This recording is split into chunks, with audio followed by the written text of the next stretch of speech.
بعضی از این آقایون ارزشی میان میگن که احمد الحسن شما کجا بود اون موقع که جمهوری اسلامی داشت اسرائیل رو موشک میزد و در هم میکوبید؟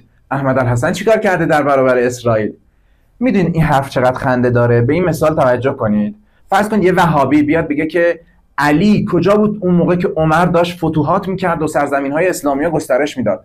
علی داشت باغبانی میکرد و قنات میکند، ولی عمر داشت مثلا شام و مدائن و ایران و سیستان و از اون طرف بیت المقدس و مصر و اینا رو داشت فتح میکرد.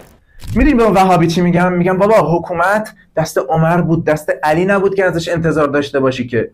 به شما آقای بسیجی محترمم میگم بابا سپاه، ارتش، تجهیزات نظامی دست شماست. شما وظیفتونه که در برابر دشمن متجاوز صهیونیستی جواب بدید، نه سید احمد الحسن که چیزی نداره. نکنه انتظار دارید که ما توی مملکت به روش غیرقانونی پهپاد و موشک و این چیزا تولید کنیم و بزنیم به اسرائیل. پس ملاک برای تشخیص امام نص و معرفی نامه الهیه، نه اینکه چقدر فتوحات داشته باشه.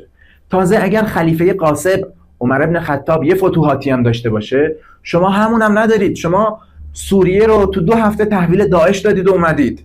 تو این 2-3 سال یهودی‌ها شاید 70,000 تا مسلمون کشته باشن، ولی مسلمونا و محور مقاومت فکر نمی‌کنم 2000 تا یهودی کشته باشن.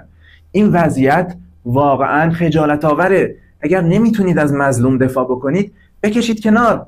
اجازه بدید قائم آل محمد که خدا صلاحیتش رو تضمین کرده کارو به دست بگیره و عزت مسلمان‌ها رو دوباره برگردونه.